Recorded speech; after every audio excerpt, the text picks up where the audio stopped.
Y yo quiero esta noche continuar platicándole. Si usted se acuerda, en algún momento o en algunos momentos estuvimos hablando de lo que sucede antes del reposo o lo que tiene que suceder previo al reposo. Y entre eso, pues, hermano,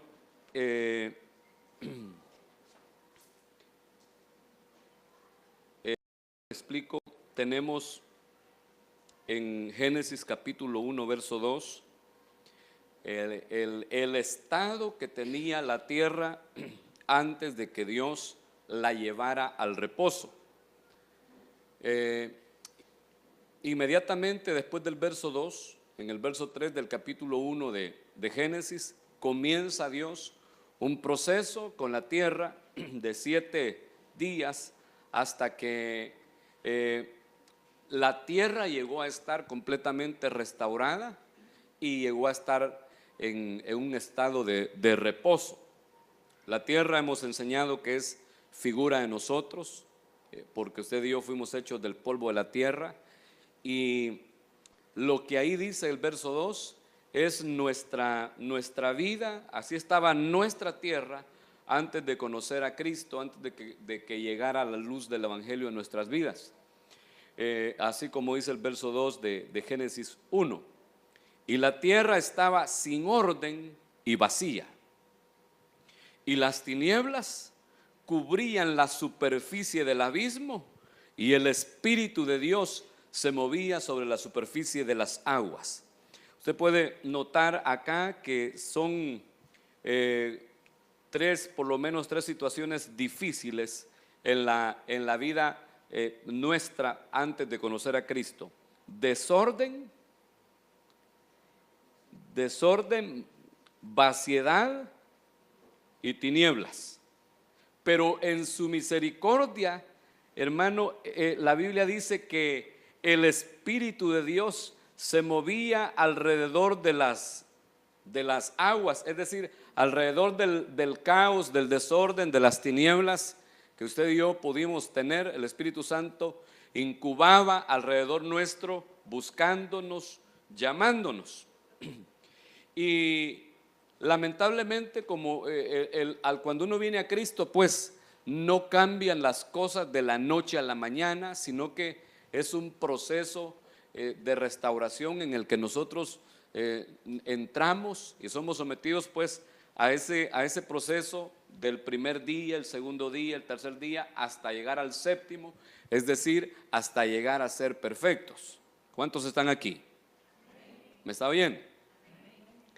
Entonces, como le digo que es un proceso, todo eso que ahí se menciona, todavía, hermanos, en nuestra vida puede haber algo de desorden, puede haber algo de tinieblas y puede haber vaciedad.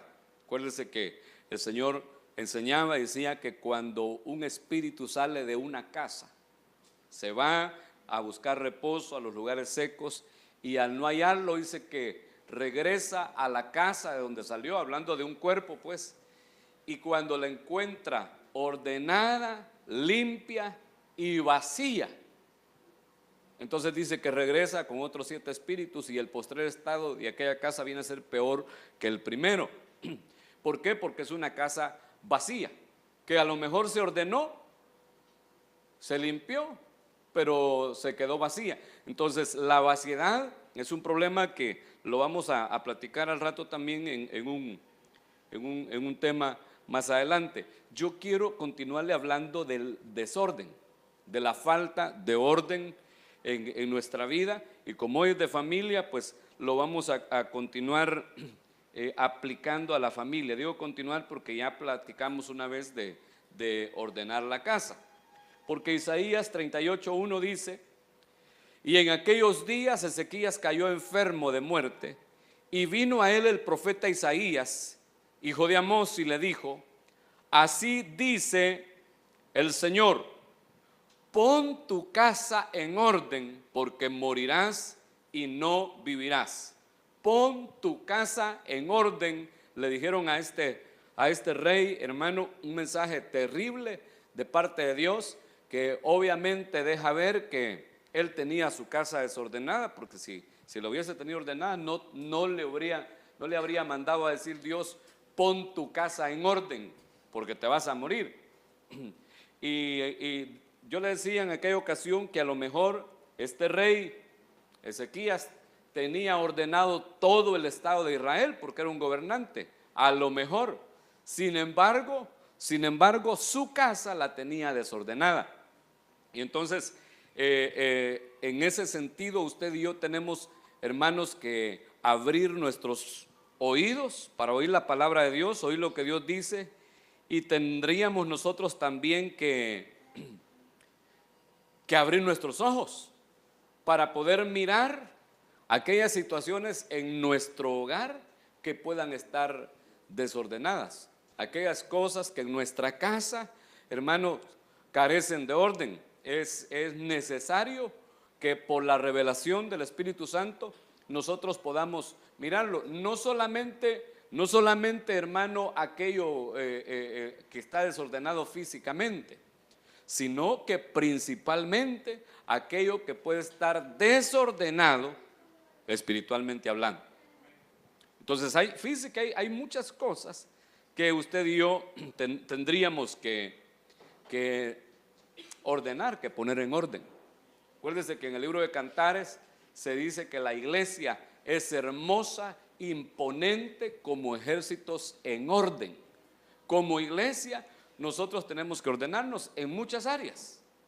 Como iglesia tenemos que ordenar muchas cosas, y a veces hay que hacerlo a través de la palabra, en una predicación, a veces hay que hacerlo personalmente con algún hermano, con algún líder, o a veces hay que dar una instrucción, hermano, pastoral a la congregación, no una predicación, sino que una instrucción, ¿verdad? Y eso es ordenar. Me acuerdo que en algún momento en X iglesia, estaban reunidos los líderes y tenían ahí algún problemita hablando de finanzas y todo eso, y algunos queriendo exigir, no sé cómo estaba la cosa, pero el hermano encargado de las finanzas los cayó a todos y los ordenó, porque estaban que aportemos esto para no sé qué cosa, y que otro decía: sí, yo doy tanto, pero no lo daba. Y tenía un solo problema, pero el hermano les dijo: aquí lo que tenemos que hacer es ordenarnos en cuanto a las finanzas, y que todos ustedes, les dijo, comiencen a diezmar con responsabilidad, y si eso hacemos, les dijo, no tendríamos que estar solicitando esta ayuda. Parece que no podían pagar el local que alquilaban, y tenían que pedir pues a los hermanos, y se comprometían algunos y no lo lograban cubrir, y este hermano les dijo: lo que tenemos que hacer es ordenarnos, porque una de las cosas que se tienen que ordenar, por ejemplo, son las finanzas, y al ordenarlas entramos en el tema pues de diezmos y ofrendas. Pero definitivamente eso va con la casa, pues, porque una casa en orden es una casa que le diezma al Señor y le ofrenda, hermano, con responsabilidad, aunque no me diga amén. Pero como le decía, hay muchas cosas que ordenar en una casa, pero muchas cosas, muchas cosas, sobre todo aquello que es meramente espiritual. Por ejemplo, creo que lo platicamos la otra vez, un matrimonio o una pareja pues que no está legalmente unida, está en desorden y tienen que ordenarse. Ordenarse es ir donde uno que tenga autoridad civil, legalmente hablando, para poderle casar, ¿verdad? Y que ante las leyes de nuestro país pueda estar legalmente unido en matrimonio, y luego pues bendecirle acá en el templo. Pero hay algo, hermano, que en muchos hogares lamentablemente es un problema, y es el orden del que habla 1 Corintios capítulo 11 en el verso 3. Yo le leo desde el verso 2, donde dice la escritura: os alabo, hermanos, Porque en todo, fíjese, en todo os acordáis de mí. Le está diciendo el apóstol Pablo a la iglesia de Corintios. Hermanos, ¿cuántos aquí se acuerdan de su apóstol? ¿Se acuerda del apóstol Salomón o no se acuerda? ¿Se acuerda de su pastor? De vez en cuando. De vez en cuando viene el culto. Entonces dice, os alabo porque en todo os acordáis de mí. Mire, mire. Y retenéis las instrucciones tal como las entregué. Eran tremendos los corintios, hermano. Recibían la doctrina y la mantenían, la retenían. No la desechaban, la ponían en práctica. En el verso 3 les dice un pero. Usted sabe que siempre hay peros, ¿verdad? Pero quiero que sepáis que Cristo es la cabeza de todo varón, y el varón es la cabeza de la mujer, y Dios la cabeza de Cristo. Dios el Padre, pues, es la cabeza de Cristo, el Dios Hijo, y Cristo es la cabeza del varón, y el varón es la cabeza de la mujer. Entonces, mire pues, ahí hay un orden, hermano, bien descrito, bien claro, el cual usted y yo no podemos evadir. Así digan las dignas otra cosa, ahí hay un orden establecido. ¿Cuál es el orden? Dios, el Padre, Cristo, el varón. ¿Cuántos son varones aquí? Y luego la mujer. ¿Cuántos son mujeres? Mira, aquí no se habla de pipianes, ni de lesbianas, ni de nada de eso. Porque eso no existe delante de Dios. Dios no hizo otra cosa que no sea el hombre y la mujer. Entonces, Dios es el Padre, la cabeza de Cristo. Y Cristo es la cabeza del varón. Y el varón la cabeza de la mujer. Y esto, hermano, se aplica en el hogar, fíjese, de esta manera.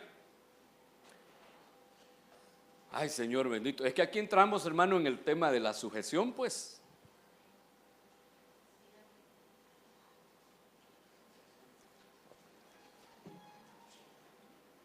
Miremoslo de abajo hacia arriba.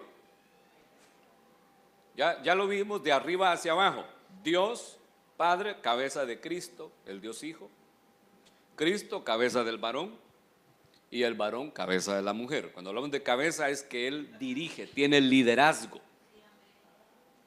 Ok, miremoslo ahora de abajo hacia arriba. La mujer, ¿cómo sería ahí para arriba? La mujer está bajo autoridad del varón. El varón, díganme los varones. No, digámoslo otra vez porque las mujeres no dijeron amén. Va, la mujer va. La mujer está bajo la autoridad del varón. Ahí se dice amén, va. Y el varón,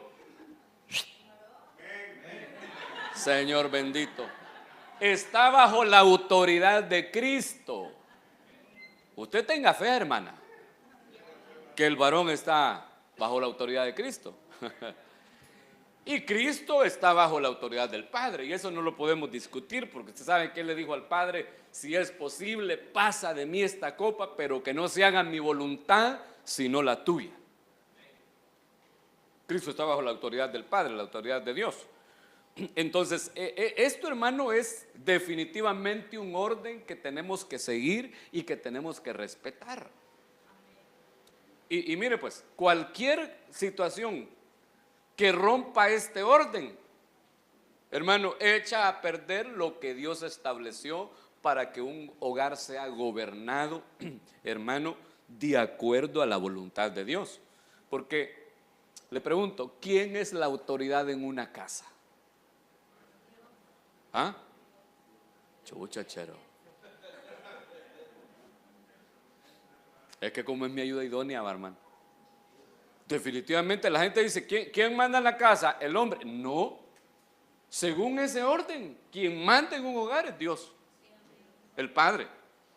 ¿Por qué? Porque Él es la cabeza de Cristo y Cristo es la cabeza de todo varón y el varón es la cabeza de la mujer. Entonces me dirá alguna hermanita, pero yo no estoy casada, hermano, pero tiene tata.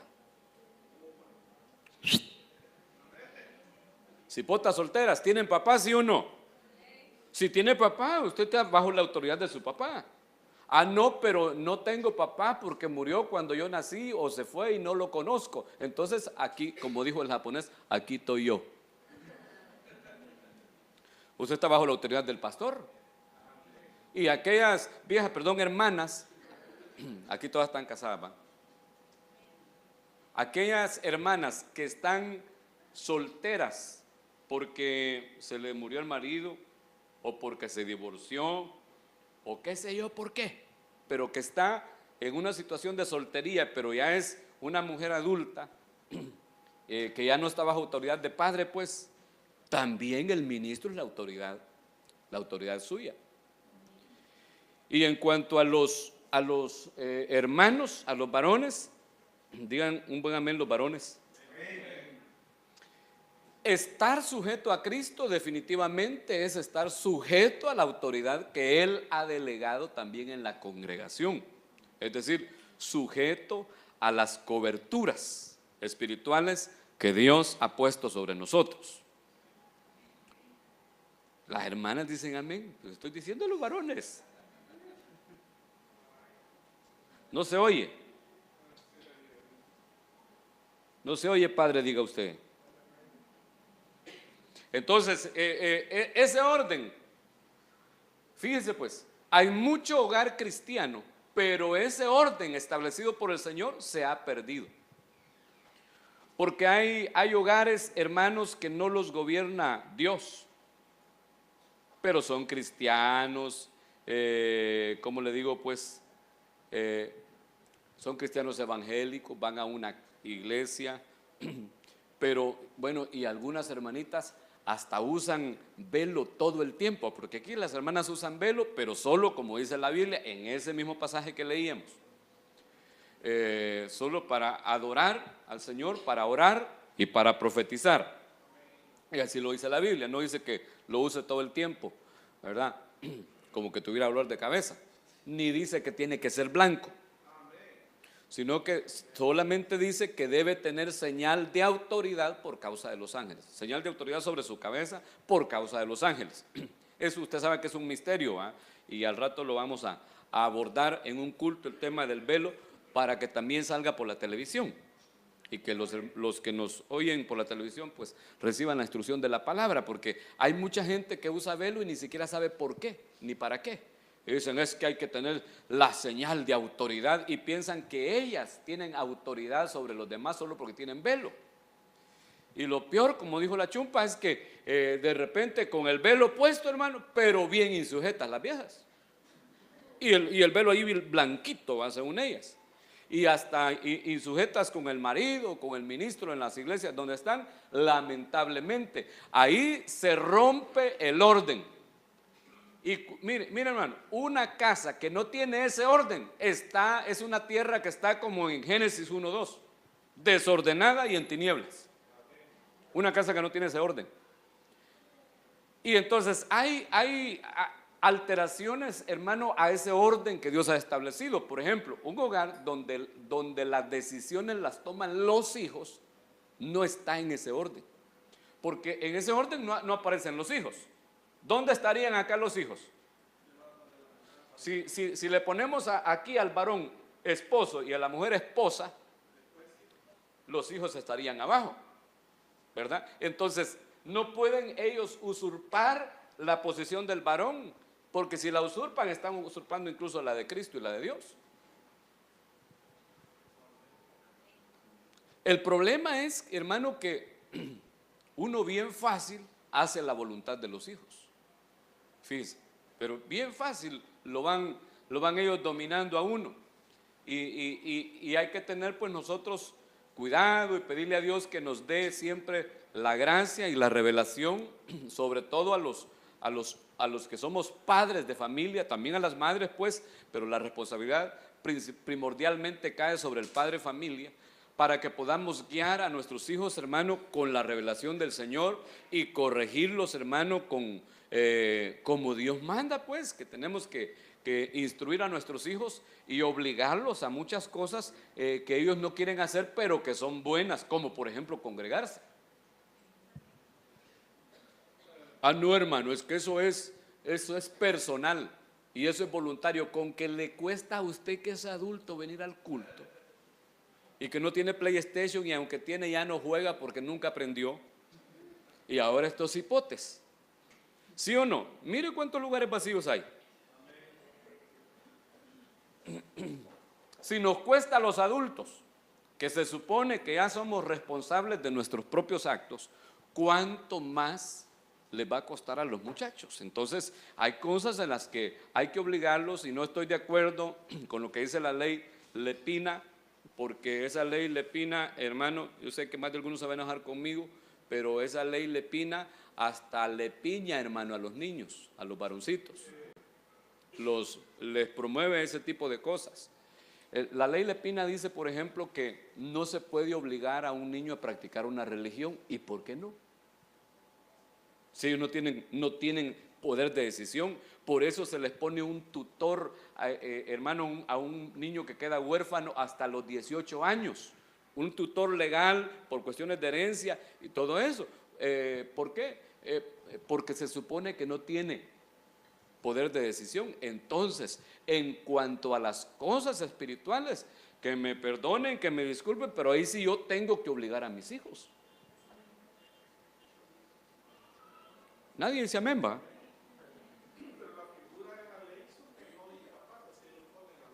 Ah, exacto.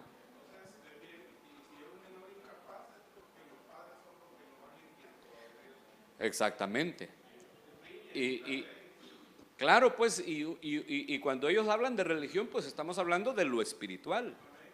Los principios espirituales entran en lo que en la ley se le llama valores. Hay valores morales y espirituales. Si no les guiamos y no les obligamos, hermano, porque bien bonito cuando están chiquitos, ahí quieren estar metidos debajo de la nagua de la mamá en el culto, dormidos debajo de la silla, ¿va? Pero cuando ya crecieron un poquito y se vuelven adolescentes, ya no muy quieren. Entonces hay que obligarlos. Cuando el hijo toma decisiones y el padre de familia acata las decisiones, ahí esa es una casa que está patas arriba, no está en el orden correcto, porque es el hijo el que tiene que acatar las direcciones de parte del padre de familia, que es la autoridad de la casa. Aunque no les guste esa hipótesis, así es, lamentablemente. Bueno, no lamentablemente que no les guste, ¿va? Sino que para bendición nuestra. Entonces esta noche yo le estoy platicando del orden jerárquico en un hogar. El tema general es ordenando la casa, segunda parte, que ya dimos, no sé si primera parte o segunda parte también, ni me acuerdo si lo predicamos 2 veces o una vez. ¿Ah? ya llevamos el retorno y el regreso de ordenando la casa. Pero el tema específico sería el orden jerárquico en el hogar. Y entonces hay por lo menos 2 situaciones que alteran este orden. Es decir, son 2 extremos: el patriarcado y el matriarcado, que alteran el orden que Dios ha establecido. Dios no ha establecido un patriarcado en una casa ni un matriarcado. ¿Sí entiende usted eso, hermano? A ver, dígame cuáles son las diferencias. O en qué consiste el patriarcado y en qué consiste el matriarcado.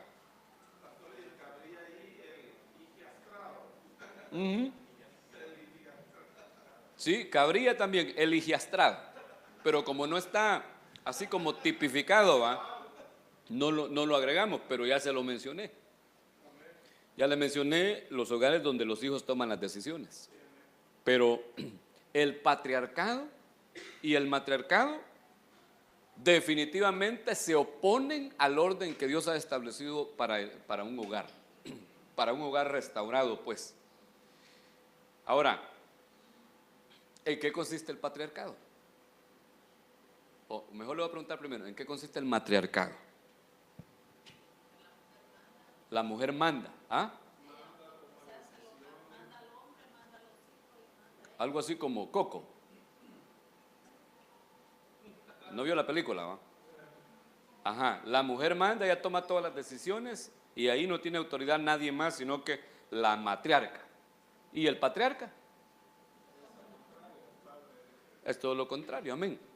Donde el hombre, el padre de familia, quien tiene una autoridad absoluta y nadie más, hermano, gobierna en esa casa, se hace lo que él dice y nadie tiene derecho a opinar y nadie tiene derecho a nada más que lo que el patriarca ha mandado. Y eso, hermano, son dos extremos que no pueden darse en un hogar. Yo le decía la otra vez que no podemos los padres de familia gobernar la casa como que es un cuartel. Si fuera así, ya se me hubieran ido estos mesipotes, hermanos. Si en el cuartel a las 4 de la mañana levantan a los soldados, no a las 4 de la tarde. Y a la hora que tocan, hermano, la corneta, no sé a qué horas la tocan para ir a dormir, no sé si a las 9 de la noche, a las 10 de la noche, todo el mundo a dormir. Solo se quedan despiertos los que están de guardia. Entonces hay hogares, hermano, que así quisieran gobernar, ¿verdad? Lamentablemente, esos son militares en la casa.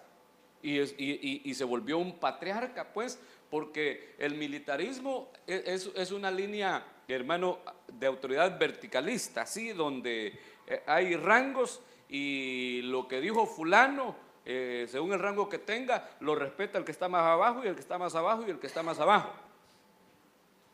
¿Me entiende? Y no hay discusión. Una orden militar no se discute.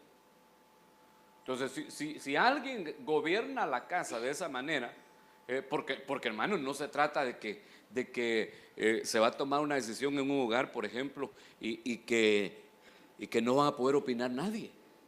O es que esto se va a hacer y se sujetan porque así dice la palabra de Dios, como le conviene. ¿Sí, hermano? Pero me lo va a poner el micrófono. Yo creo que las dos cosas son bastante comunes, porque hay muchos hombres bien machistas y el machismo lleva al patriarcado y a que se haga lo que ellos dicen. Igual el matriarcado, ¿verdad? Hay mujeres que ellas mandan, pero es bastante común que uno de los dos extremos siempre domina en las casas, en los hogares. Es más común los dos, pero cuesta más o se ve menos un matrimonio donde pueden llevar las cosas así en mutuo acuerdo, ¿va? Uno de las dos siempre domina.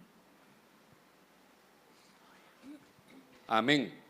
Sí, es que lamentablemente, pues, eso es lo que se da. Eso es lo que sucede. Que si el hombre es machista, no permite que le digan nada. Y yo conozco un montón de hermanos cristianos evangélicos machistas, hermano. No machos, machos tenemos que ser todos, ¿va? Machistas.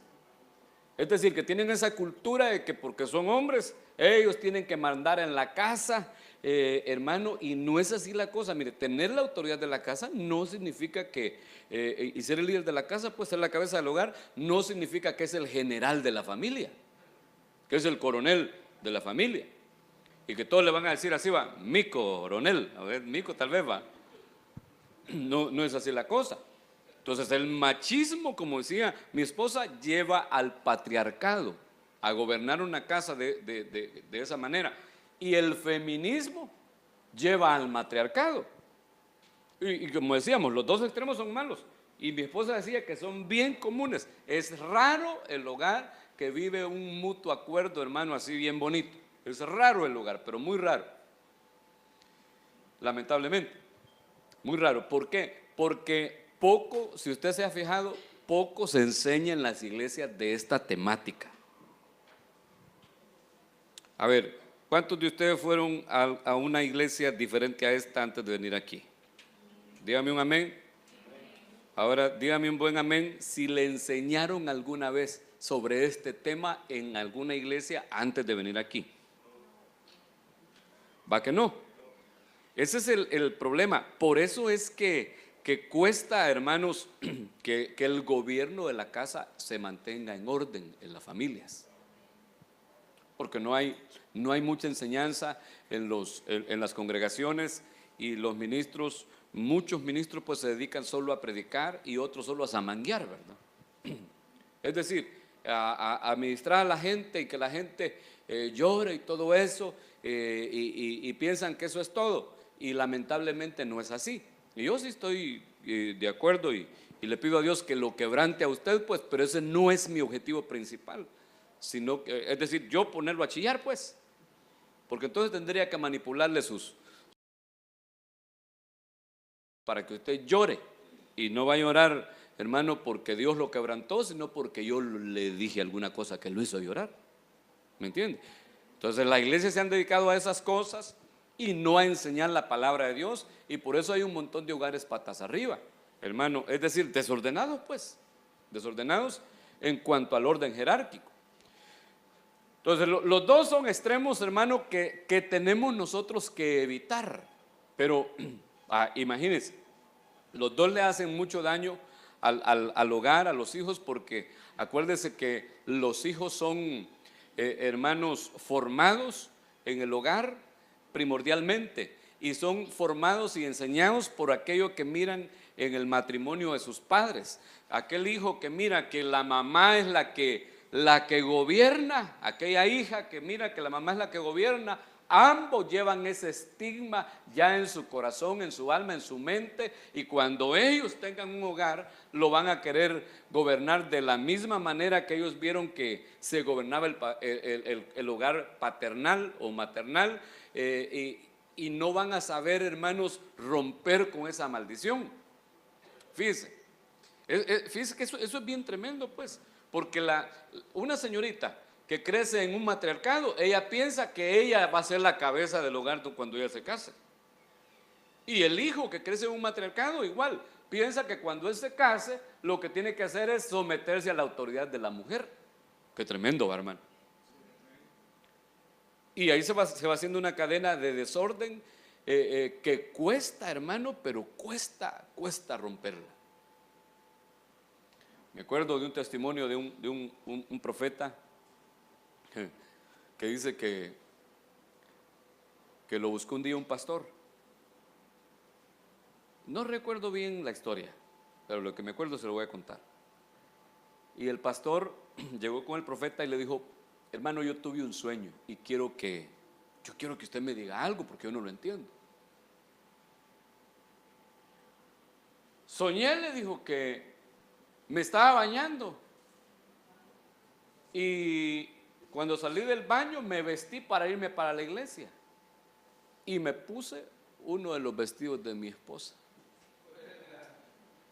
y me fui, le dijo, y pasé al púlpito y comencé a predicar vestido como mi esposa.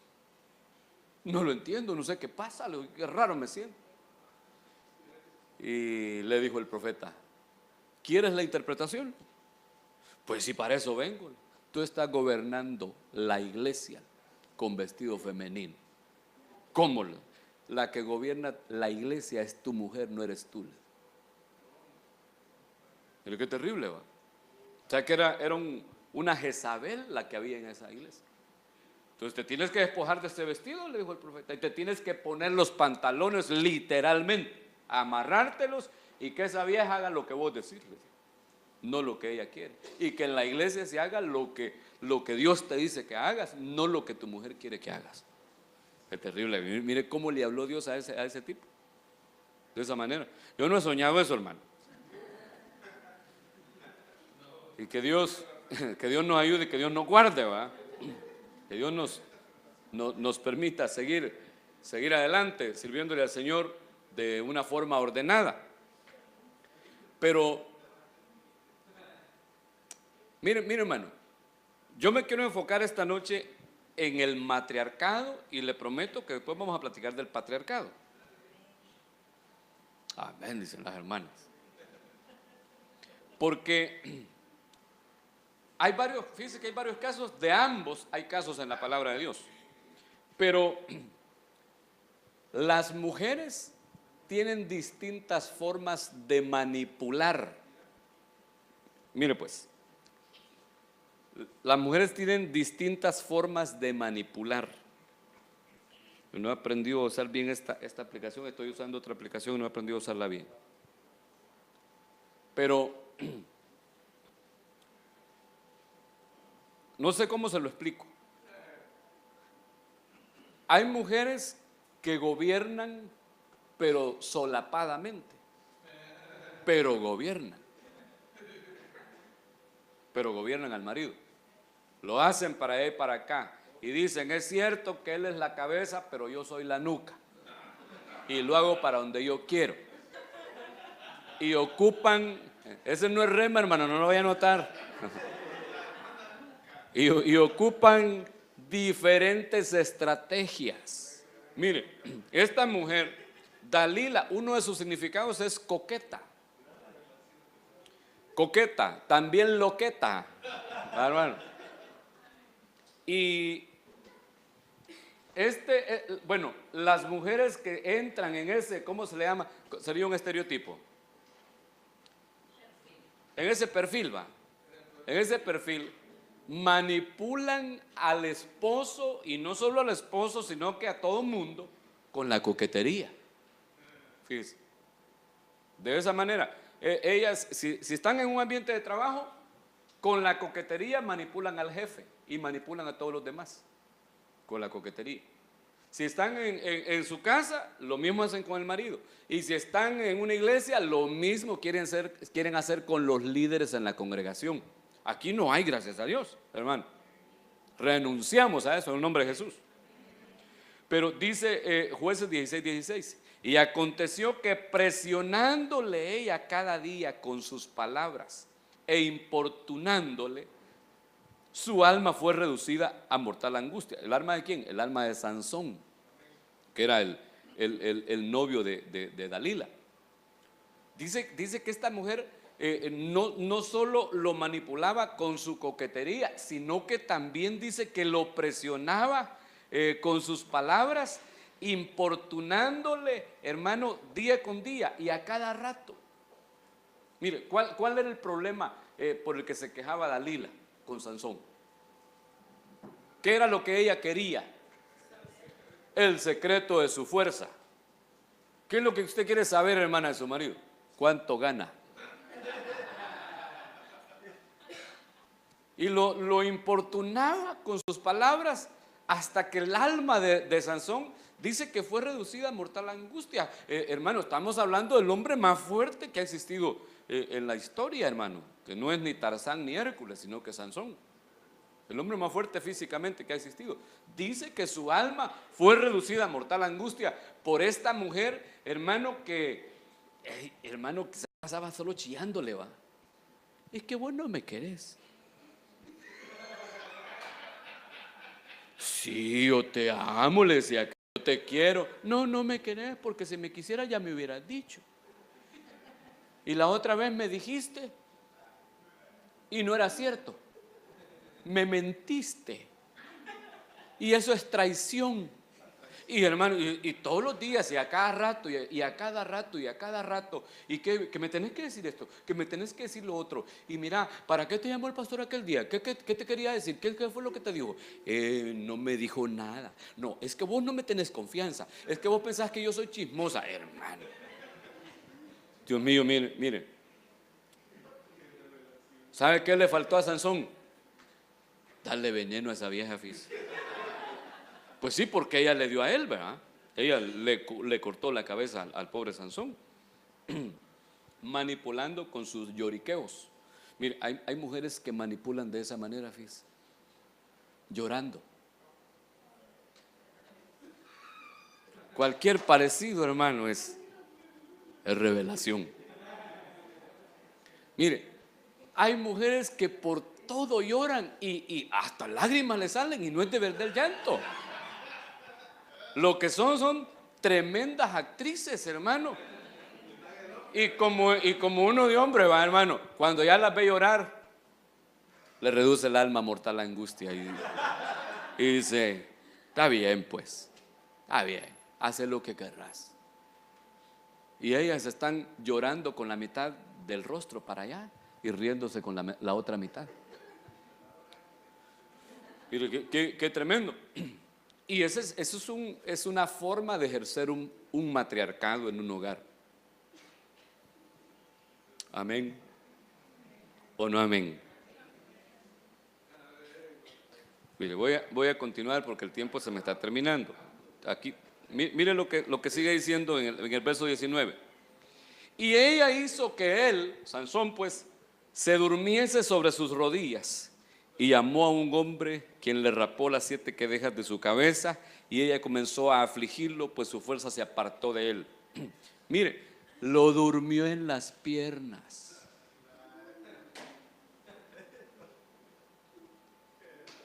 Mire, lo que yo le he dicho pues, hermano.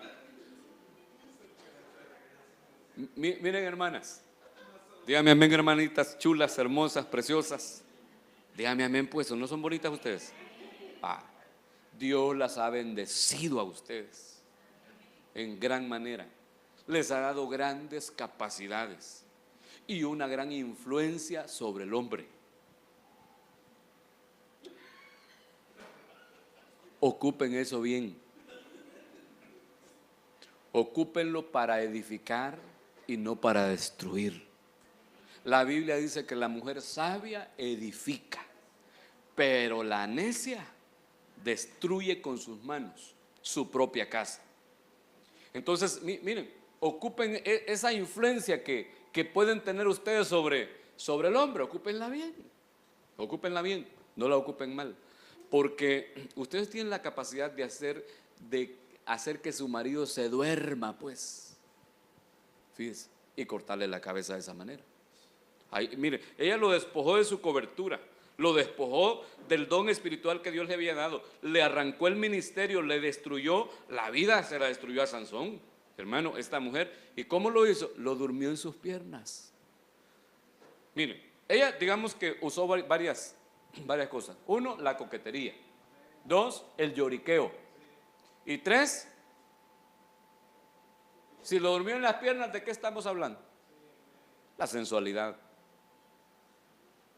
Ahí el Sansón, hermano, dormido, su cabeza en las piernas de la Dalila. Y ahí dominado, y como la mujer, pues, como le decía, tiene tantas capacidades que uno viene a ser como un pollito recién nacido en las manos de ellas, uno de hombre. Y cuando uno va, ella, hermano, ahí ya fue 10 veces, ya viene de regreso. Así son ellas. Así son ellas. Uno mira un punto por allá que se mueve, le pone la mirada y ya no mira otra cosa. Ellas no, tienen un radar así, les da vuelta, así. Y todos lo miran y lo controlan a la vez. Fíjense, así de preciosas son las hermanas. Entonces, ocupen eso bien, hermanas. Ocupen eso bien. Y no le anden llorando al hombre para manipularlo. Ni está bien la coquetería, pero en el buen sentido, ¿va? En el buen sentido. Y está bien la sensualidad, pero también en el buen sentido, no para manipular, porque entonces se volvió otra cosa, se volvió prostitución. De hecho, hay mujeres, esposas, que le cierran la puerta del cuarto al marido, hermano. Y eso entra también en eso. Eso es manipular a través de la intimidad. Lo mandan al sillón, lo mandan castigado al sillón, a la hamaca o al suéter, ¿va? Al suelo, lamentablemente. Y eso es manipuleo para ejercer un matriarcado. Lamentablemente, no puede ser así. No puede ser así. Voy a continuar. Le voy a mostrar siquiera otro más, porque el tiempo ya se me acabó, hermano. Qué rapidito se va aquí el tiempo, va. Mire, las hijas de Barzilai. Barzilai significa hierro. Pero dice Esdras 2:61. Y de los hijos de los sacerdotes, diga hijos de sacerdotes. Los hijos de Abaía, los hijos de Cos, los hijos de Barzilai. O sea que Barzilai era sacerdote. Y sus hijos eran sacerdotes. o tendrían que haber sido sacerdotes, el cual tomó mujer, mire cómo dice, el cual tomó mujer de las hijas de Barzilai Galaadita y fue llamado por el nombre de ellas.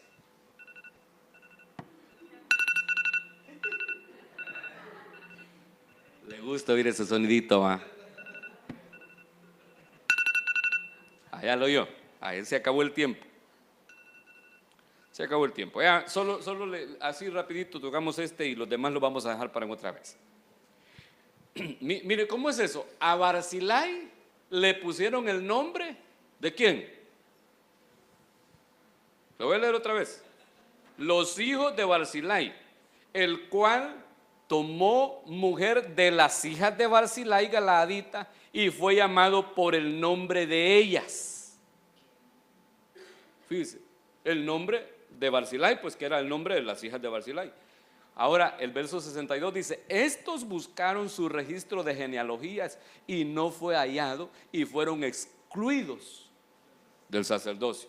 Es decir, se les echó a perder el ministerio para el cual habían sido ellos, ¿cómo le digo? Pues preordenados preexistencialmente. Fíjense, se les echó a perder. ¿Por qué? Porque les pusieron el nombre de la mamá, hermano. Ahora, ¿cómo entiende usted eso?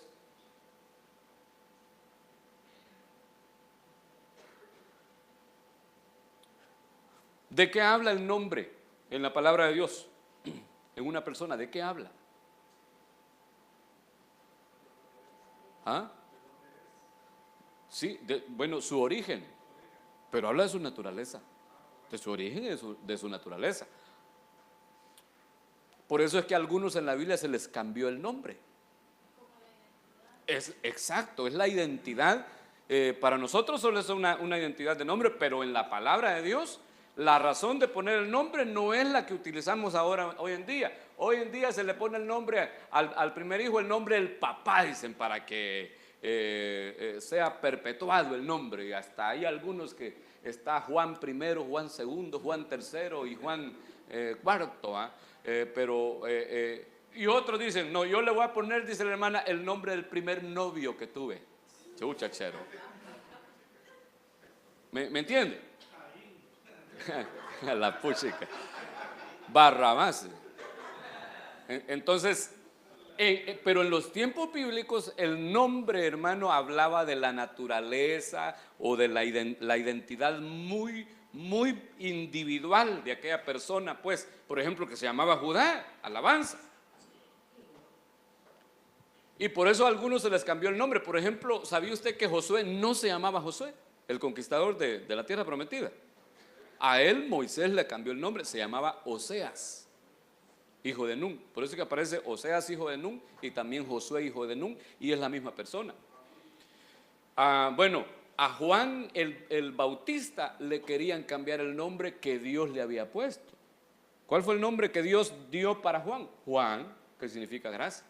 Pero como el papá se llamaba Zacarías, dice que lo empezaron a llamar Zacarías, y como el tata estaba mudo, no les podía decir que no era ese. Dios le había dicho que él iba a quedar mudo porque no creyó la palabra que Dios le dio hasta que naciera el muchachito. Entonces, hasta que nació les pudo decir, no, no se puede llamar Zacarías, sino que se va a llamar Juan, porque ese es el nombre que Dios le había puesto. Entonces, el nombre habla de la naturaleza. Entonces, si a estos muchachos sacerdotes les pusieron el nombre, hermano, de la madre, pues, porque ahí dice, mire,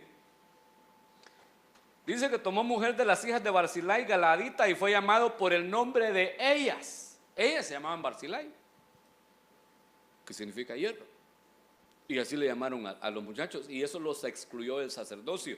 Es decir, eso trajo, hermano, pienso yo, pues, como una conducta feminista en los muchachos.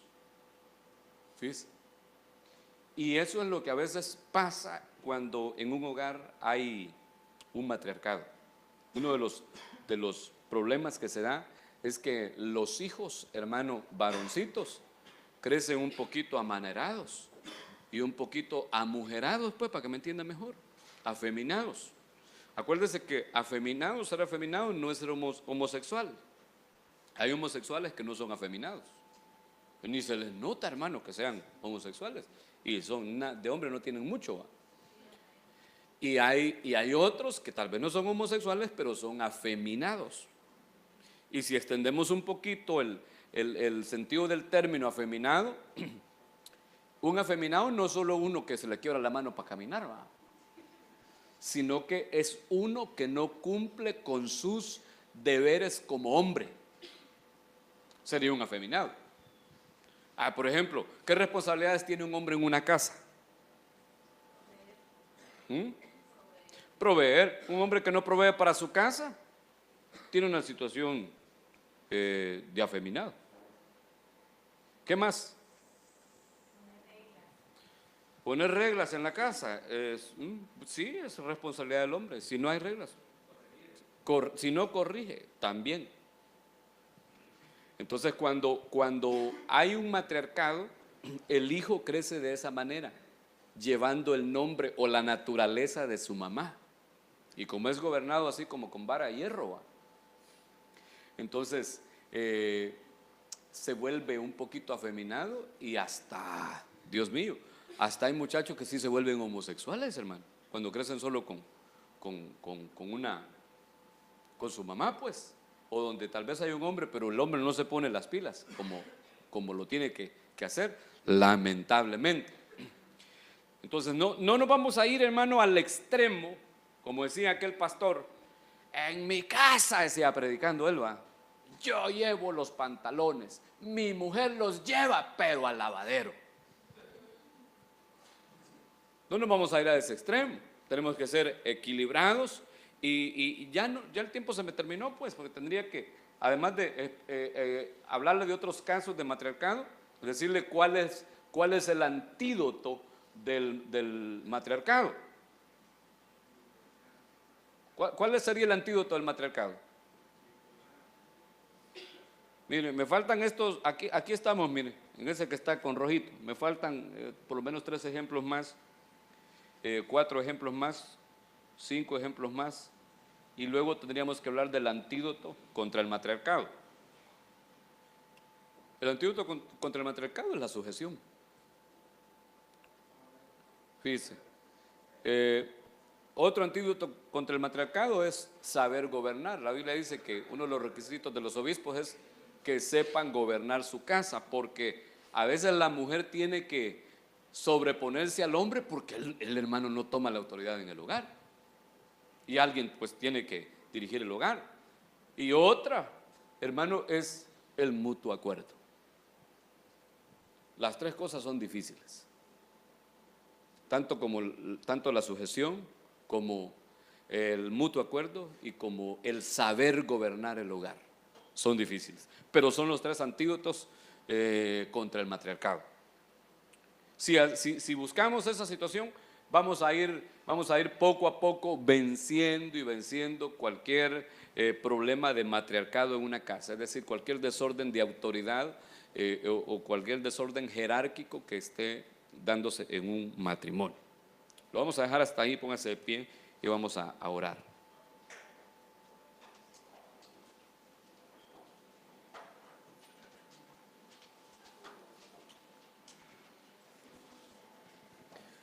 Vamos a darle gracias a nuestro Dios por su palabra y vamos a pedirle que nos ayude para que nuestros matrimonios, nuestros hogares, hermanos, poco a poco vayan siendo ordenados por la palabra de Dios y que cualquier situación de desorden, en el caso pues que hemos estudiado hoy, el orden jerárquico, sea corregido por la palabra de Dios que trae revelación a nuestras vidas. Vamos a orar.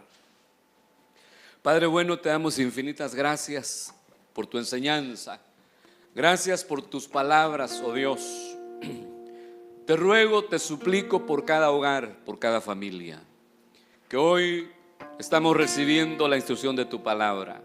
Ayúdanos, Señor amado, y que tu palabra no vuelva vacía.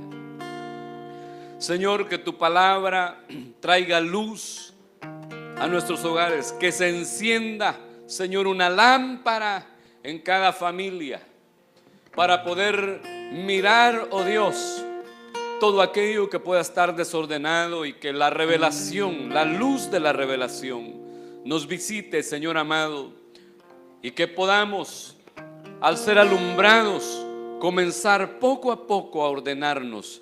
Señor, ayúdanos, pon en nosotros tanto el querer como el hacer. Si algún hogar está en una situación de desorden, en el área de la autoridad, de la sujeción, Señor, te suplico que les visites con tu gracia y que pongas, Señor, un espíritu de humildad en todos los miembros de la familia para que puedan sujetarse unos a otros. Padre, en el nombre de Jesucristo te lo pido. Te pido por aquellos hogares que nos ven también a través de la televisión. Señor, allá donde solamente tú sabes cómo está la situación y hasta dónde está llegando esta palabra. Hoy desde acá, Señor, dictamos una palabra de bendición en el nombre de Jesucristo, que vaya a amarrar con lazos de amor y de unidad a aquellos matrimonios y aquellas familias que están en una situación difícil. Señor, aquellas familias que las tinieblas les han visitado, que sean alumbradas hoy por tu palabra. Aquellas familias que por las mismas tinieblas puedan estar en una situación desordenada, hoy, Señor, que tu palabra les alumbre con tu revelación, que tu Santo Espíritu les convenza de justicia, de pecado y de juicio. En el nombre de Jesucristo, ordena, oh Dios, nuestros hogares, edifica cada familia. Señor amado, bendice esta congregación. Bendice cada familia en esta casa. Bendice cada matrimonio, oh Dios eterno, con tu bendición ver acá, oh Dios eterno. Bendícenos en gran manera. Despídenos en paz, que volvamos con bien a nuestros hogares y que tu palabra, oh Dios, quede sellada en nosotros, en el nombre de Jesucristo. Amén, amén y amén. Damos un fuerte aplauso a nuestro Dios, hermano. Gloria al Eterno. Que Dios le bendiga.